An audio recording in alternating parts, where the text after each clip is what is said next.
தமிழ்நாட்டில் கலையும் கட்டடக்கலையும். தமிழ் திராவிட கட்டடக்கலைக்கு எடுத்துக்காட்டு 7ஆம் நூற்றாண்டைச் சேர்ந்த குடைவரை கோயில்கள். தமிழ்நாட்டில் கோவில் கட்டடக்கலையின் வளர்ச்சி 5 கட்டங்களாக நடைபெற்றுள்ளது. தமிழ்நாட்டில் கட்டடக்கலையின் 5 கட்டங்கள்: பல்லவர் காலம் பாறைகளில் சிற்பங்கள், முற்கால சோழர்களின் காலம் விமானங்கள், பிற்கால சோழர்களின் காலம் கோபுரங்கள், விஜயநகர நாயக்கர் காலம் மண்டபங்கள், நவீன காலம் பிரகாரங்கள். பல்லவர் காலம். குடைவரை கோவில்கள் கட்டுமான கோவில்கள் என்னும் மாற்றத்துக்கு உள்ளான காலம் இது.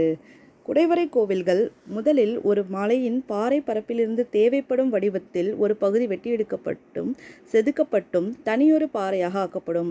பின்னர் அப்பாறையே செதுக்கப்பட்டும் குடையப்பட்டும் கோவிலாக வடிவமைக்கப்படும்.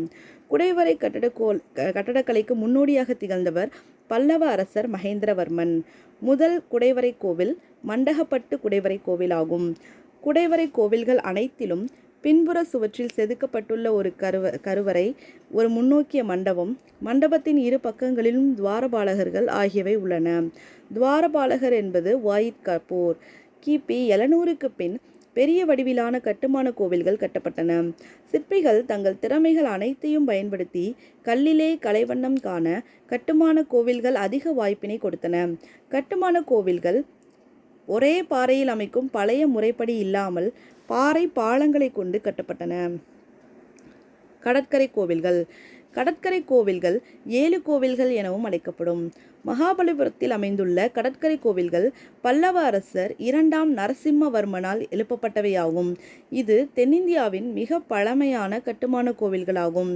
மகாபலிபுரத்தில் உள்ள 7 கோவில்கள் குடைவரை கோவில்களாக அமைக்கப்படாமல் வெட்டி எடுக்கப்பட்ட கற்களை கொண்டு கட்டப்பட்டது. இக்கோவிலில் 2 கருவறைகள் உள்ளன. ஒன்று சிவபெருமானுக்கும் மற்றொன்று விஷ்ணுவுக்கும் படைத்தளிக்கப்பட்டுள்ளது. தமிழ் திராவிட கோவில் கட்டடக்கலை மரபிற்கு எடுத்துக்காட்டு மகாபலிபுரத்தில் உள்ள ஒற்றைக்கல்லில் செதுக்கப்பட்டுள்ள பஞ்சபாண்டவ ரதங்கள். பஞ்சபாண்டவ ரதங்களாவன திரௌபதி ரதம், தர்மராஜா ரதம், பீம ரதம், அர்ஜுன ரதம், நகுல சகாதேவ ரதம். அர்ஜுன பீம தர்மராஜா ரதங்களில் வெளிப்பக்க சுவர்கள் மாடக்குழிகளாலும் பூவணி வேலைப்பாடுகளாலும் அலங்கரிக்கப்பட்டுள்ளன. மாடக்குழிகளில் ஆண் பெண் தெய்வங்கள், அரசர்கள் ஆகியோர் சிற்பங்கள், புராண காட்சிகளை சித்தரிக்கும் சிற்பங்களையும் கொண்டுள்ளன. மிக பெரும் கருங்கல் பாறையின் மீது புடைப்பு சிற்பமாக அர்ஜுனன் தவமிருக்கும் காட்சி செதுக்கப்பட்டுள்ளது. இக்கருங்கல் பாறையானது ஏறத்தாழ 100 அடி நீளமும் 45 அடி உயரமும் கொண்டதாகும். 1984இல் உலக பாரம்பரிய இடமென யுனெஸ்கோவால் அங்கீகரிக்கப்பட்டுள்ளது. காஞ்சி கைலாசநாதர் கோவில். ராஜசிம்மன் என்றும் அறியப்பட்ட பல்லவ மன்னன் 2ஆம் நரசிம்மவர்மனால் காஞ்சி கைலாசநாதர் கோவில் கட்டப்பட்டது. காஞ்சிபுரம் வைகுண்ட பெருமாள் கோவில். காஞ்சிபுரத்தில் உள்ள வைகுண்ட பெருமாள் கோவில் 2ஆம் நந்திவர்மனால் கட்டப்பட்டது. முற்கால பாண்டியர்கள். முற்கால பாண்டியர்கள் பல்லவர்களின் சமகாலத்தவர் ஆவர். பாண்டியர்கள் தங்கள் குடைவரை கோவில்களின் கருவறையில் கடவுள்களின் சிலைகளை நிறுவினர். பாண்டிய பேரரசின் குகை கோவில்கள். 50க்கும் மேற்பட்ட குகை கோவில்கள் கண்டறியப்பட்டுள்ளன. முக்கியமானவை மலையடிக்குறிச்சி, ஆனைமலை, திருப்பரங்குன்றம், திருச்சிராப்பள்ளி. இக்குகை கோவில்களில் படைத்தளிக்கப்பட்ட கடவுளர்கள் சிவன், விஷ்ணு மற்றும் பிரம்மா. பாண்டியர் காலத்து சிவன் கோவில்களின் லிங்கங்கள் தாய்ப்பாறையிலிருந்தே செதுக்கப்பட்டவையாகும். நந்தியின் உருவமும் தாய்ப்பாறையிலிருந்தே செதுக்கப்பட்டதாகும். கருவறையில் உபயோகித்த நீர் வெளியே செல்ல கால்வாயும் அமைக்கப்பட்டுள்ளது. சுவர்களின் வெளிப்பகுதி 4 மாடக்குழிகளாக பிரிக்கப்பட்டுள்ளது. அவற்றில் சிவன், விஷ்ணு, துர்க்கை, கணபதி, சுப்பிரமணியன், சூரியன், பிரம்மா, சரஸ்வதி ஆகிய கடவுளர்களின் உருவங்கள் புடைப்பு சிற்பங்களாக செதுக்கப்பட்டுள்ளன. கருவறையின் இருபுறத்திலும் துவாரபாலகர் சிலைகள் அமைக்கப்பட்டுள்ளன. பாறை குடைவரை கோவில்களும் கட்டுமான கோவில்களும் பாண்டியர் கட்டடக்கலையின் சிறப்புமிக்க அம்சங்களாகும். ஒற்றைக்கல்லில் செதுக்கப்பட்ட கோவிலுக்கு எடுத்துக்காட்டு கழுகுமலையில் உள்ள முற்றுப்பெறாத வெட்டுவான் கோவில். இது பெரும்பாறையின் 4 புறங்களிலும் இருந்து செதுக்கி அமைக்கப்பட்டதாகும்.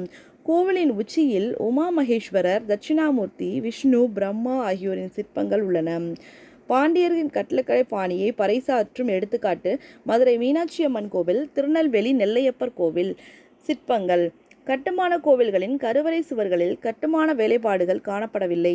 மாறாக கருவறையின் மேலுள்ள கட்டுமானங்களிலும் தூண்களிலும் சிற்பங்கள் இடம்பெற்றுள்ளன. பாண்டியர் கால சிற்பங்களானது கம்பீரமாகவும் அகன்ற தோள்களுடனும் ஒடிசலான உடல்வாகுடனும் அழகான ஆபரணங்களுடனும் உயரமான கிரீடங்களோடும் காட்சியளிக்கின்றன. திருப்பரங்குன்றம், ஆனைமலை, கழுகுமலை ஆகிய இடங்களில் உள்ள குடைவரை கோவில்கள் சிவன், விஷ்ணு, பிரம்மன், பார்வதி, சுப்பிரமணி, கணபதி, தட்சிணாமூர்த்தி ஆகிய கடவுளர்களின் புடைப்பு சிற்பங்கள் அமைக்கப்பட்டுள்ளன.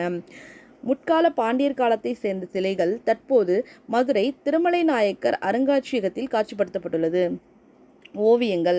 முற்கால பாண்டியர்களின் ஓவியங்கள் காணப்படும் இடங்கள் சித்தன்னவாசல் மற்றும் திருமலைபுரம்.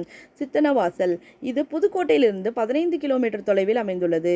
சித்தன்னவாசல் சமணத்துறவிகள் வாழ்ந்த இடமாகும். குகைச்சுவர்களில் சாந்து பூசி ஈரம் காய்வதற்கு முன்னரே ஓவியங்களை தீட்டியுள்ளனர். சித்தன்னவாசலில் உள்ள ஓவியம் தாமரை தடாக ஓவியம் ஆகும். இது தாமரை மலர்கள், குளமெங்கும் பரவி கிடக்கும் இலைகள், குளத்தில் காணப்படும் யானை, எருமை, அன்னப்பறவை, பூக்களை பறிக்கும் ஒரு மனிதன் என காட்சிப்படுத்தப்பட்டுள்ளது. சித்தன்னவாசல் ஓவியங்கள் அஜந்தா ஓவியங்களுடன் சில ஒப்புமைகளை பெற்றுள்ளன. திருமலைபுரம். திருநெல்வேலி மாவட்டம் சங்கரன்கோவில் வட்டத்தைச் சேர்ந்த திருமலைபுரத்தில் கிடைத்துள்ள ஓவியங்கள் சேதமடைந்த நிலையில் உள்ளது. முற்கால சோழர்கள் காலம். இது விஜயாலய சோழன் காலம். முற்கால சோழர்களின் கோவில் கட்டடக்கலைக்கு சான்று தமிழ்நாட்டில் திண்டிவனத்திற்கு அருகிலுள்ள தாராபுரம் கோவில். முற்கால சோழர்களின் கோவில் கட்டடக்கலைக்கு செம்பியன் மகாதேவி பாணியை பின்பற்றி அமைந்ததாகும். கோவில்களில் அதிக எண்ணிக்கையிலான தேவ கோஷ்டங்கள் அதாவது மாடக்குழிகள் இருந்தால் செம்பியன் மகாதேவி பாணி என வகைப்படுத்தலாம்.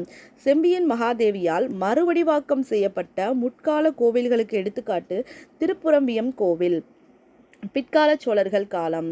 சோழர்களின் கட்டடக்கலை முதிர்ச்சியை பிரதிபலிக்கும் கோவில்கள் தஞ்சாவூர் தஞ்சை பெரிய கோவில், கங்கை கொண்ட சோழபுரம் கோவில். தஞ்சாவூர் பெரிய கோயில். ஏறத்தாழ 1009 கட்டி முடிக்கப்பட்ட தஞ்சாவூரில் உள்ள சிவன் கோவில் ராஜராஜன் காலத்து செல்வப்பெருக்க சாதனைகளுக்கு பொருத்தமான நினைவுச் சின்னமாகும். முதலாம் ராஜராஜ சோழனால் கட்டப்பட்டது. தஞ்சை பெரிய கோவிலின் விமானம் 216 அடிகள் உயரம் கொண்டதாகும். உலகத்தில் மனிதனால் கட்டப்பட்ட மிக உயரமான சிகரங்களுள் இதுவும் ஒன்று. மிகவும் உயரமாக அமைந்திருப்பதால் அதன் சிகரம் தட்சிணமேரு என்று அழைக்கப்படுகிறது. தட்சிணமேரு என்பதற்கு தென்னாட்டு மலை என்பது பொருள். ஒரே பாறையில் செதுக்கப்பட்டுள்ள நந்தியின் சிலையின் நீளமானது 16 அடி, உயரம் 13 அடி. கங்கை கொண்ட சோழபுரம் அரியலூர் மாவட்டத்தில் உள்ளது. இது சோழர்களின் தலைநகரமாக விளங்கியது. ராஜேந்திர சோழனால் கங்கை கொண்ட சோழபுரத்தில் பிரகதீஸ்வரர் கோவில் எழுப்பப்பட்டது. இது தஞ்சாவூர் பெரிய கோவிலின் வழித்தோன்றல். கோவிலின் உயரம் 55 மீட்டர். கோவிலின் கருவறை தஞ்சாவூர் பெரிய கோவிலைப் போலவே 2 அடுக்குகளை கொண்டுள்ளது. வெளிச்சுவர்களின் 3 பக்கங்களிலும் சற்றே முன்புறம் நீண்ட மாடக்குழிகளும் இடையில் உள்ளொடுங்கிய பகுதிகளும் உள்ளன. மாடக்குழிகளில் சிவன், விஷ்ணு, ஏனைய கடவுளர்களின் வடிவங்கள் இடம்பெற்றுள்ளன. கோவிலின் வளாகத்தில் சண்டிகேஸ்வரர், கணேசன், மகிஷாசுரமர்த்தினி ஆகியோருக்கான சன்னதிகள் உள்ளன. தாராசுரம். கும்பகோணத்துக்கு அருகேயுள்ளது தாராசுரம். இக்கோவில் ஐராவதீஸ்வரருக்கு படைத்தளிக்கப்பட்டதாகும். இது இந்திரனின் யானை வழிபட்ட கடவுள். சோழ அரசன் 2ஆம் ராஜராஜன் இக்கோவிலை கட்டுவித்தார். கோவிலின் மண்டபம் வடிவத்தில் பெரியதாக உள்ளது. மகாமண்டபத்தின் கீழ்ப்பகுதியில் 4 சக்கரங்கள் வடிவமைக்கப்பட்டுள்ளன. இது இக்கோவிலின் ஒட்டுமொத்த வடிவமும் ஒரு தேர் போல காட்சியளிக்கிறது. கருவறையிலும் தூண்களிலும் புராண இதிகாச கதாபாத்திரங்கள் சிற்றுருவங்களாக செதுக்கப்பட்டுள்ளன. கோவிலை சுற்றி கோபுரத்துடன் கூடிய சுற்றுச்சுவர் உள்ளது. பிற்கால பாண்டியர்கள். பிற்கால பாண்டியர்களின் கலைக்கு சான்று 13ஆம் நூற்றாண்டை சேர்ந்த பிள்ளையார்பட்டி குடைவரை கோவில். இது தமிழ்நாட்டின் காரைக்குடி அருகே உள்ளது. இங்குள்ள சிற்பங்கள் மற்றும் கல்வெட்டுகள் ஆகிய இரண்டிற்காக இக்கோவில் முக்கியத்துவம் பெற்றது. நுழைவாயிலை பார்த்த வண்ணம் கணேசனின் வடிவம் செதுக்கப்பட்டுள்ளது. இச்சிற்பத்தின் சிறப்பு கணபதியின் தும்பிக்கை வலதுபுறமாக திரும்பியுள்ளது. விஜயநகர மற்றும் நாயக்கர் காலம். புதிய வடிவிலான கட்டடம் கட்டும் முறை உருவான காலம் இது. ஒவ்வொரு ஆண்டும் கடவுளர்களின் திருவுருவ சிலைகள் மண்டபங்களில் காட்சிப்படுத்தப்பட்டன. கோவிலுக்கு வெளிப்புறத்தில் தூண்களுடன் கூடிய மண்டபங்கள் பொது நிகழ்ச்சிக்காக உருவாக்கப்பட்டது. கோவிலுக்கு கிழக்கே பொதுமக்கள் கூடுவதற்காக மண்டபங்கள் கட்டப்பட்டன. இம்மண்டபங்கள் பொற்குடத்தில் பொட்டு வைத்தாற் போல கோவிலுக்கு மேலும் அழகு சேர்த்தன. மண்டபத்தில் உள்ள ஒற்றைக்கல் தூண்களில் குதிரைகள், சிங்கங்கள், மிகப்பெரிய யாழி, புராண இதிகாச காட்சிகள், அரச குடும்ப உறுப்பினர்களின் இயற்கை வடிவிலான உருவங்கள், சாதாரண மனித வடிவங்கள், விலங்குகள், பூ வேலைப்பாடுகள் மற்றும் கடவுளர்களின் சிற்பங்கள் இடம்பெற்றுள்ளன. எடுத்துக்காட்டு கல்யாண மண்டபங்கள், காஞ்சிபுரம் வரதராஜ பெருமாள் கோவில், வேலூர் ஜலகண்டேஸ்வரர் கோவில். மண்டபங்களுள் மிகவும் புகழ்பெற்றது மதுரை புது மண்டபம். 15ஆம் நூற்றாண்டு முதல் 17ஆம் நூற்றாண்டு வரையிலான விஜயநகர மற்றும் நாயக்கர் கட்டடக்கலையின் முக்கிய கூறுகள்: அழகூட்டப்பட்ட மண்டபங்கள், அலங்கரிக்கப்பட்ட தூண்கள், இயற்கை அளவிலான சிலைகள், கோபுரங்கள், பிரகாரங்கள், இசைத்தூண்கள், மலர் அலங்கார வேலைப்பாடுகள், கல்லாலான சாளரங்கள், மண்டபங்களில் உள்ள தூண்களின் மேற்பகுதி சிங்கம் அமர்ந்திருப்பது போல அமைக்கப்பட்டிருப்பது ஆகியவை பொதுவான கூறு ஆகும். கோவில்களுக்கான நுழைவாயில்கள் 4 புறங்களிலும் மிக பெரும் கோபுரங்களுடன் கட்டப்பட்டுள்ளன.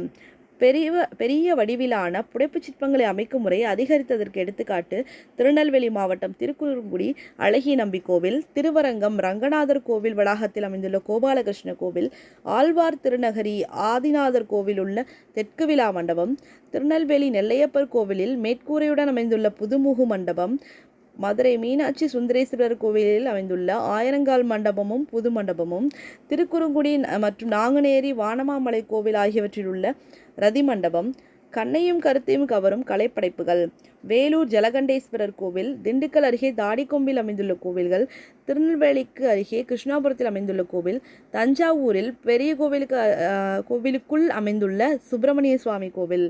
விஜயநகர நாயக்கர் கால ஓவியங்கள் காணப்படும் இடங்கள்: காஞ்சிபுரம் வரதராஜ பெருமாள் கோவில், மதுரை கூடலழகர் கோவில், திருவில்லிபுத்தூர் திருவெள்ளரை அழகர் கோவில், திருவண்ணாமலை, திருவரங்கம் ஆகிய ஊர்களில் உள்ள கோவில்கள். இவற்றில் இதிகாச கதைகள் பெரும்பாலும் இராமாயண காட்சிகள், அரண்மனை காட்சிகள் ஆகியவை இடம்பெற்றுள்ளன. நவீன காலம்: மதுரை நாயக்க அரசின் சிற்றரசர்களாக ராமநாதபுரம் பகுதியை ஆண்டு வந்த சேதுபதிகள் ராமேஸ்வரம் ராமநாத சுவாமி கோவிலின் கட்டடக்கலைக்கு பெரும் பங்களிப்பு அளித்துள்ளனர்.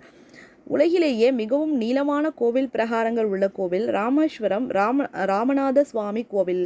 3 பிரகார சுட்டுகளை இது கொண்டுள்ளது. கோவிலின் வெளிப்பிரகாரம் ஏறத்தாழ 7 மீட்டர் உயரம் கொண்டதாக உள்ளது.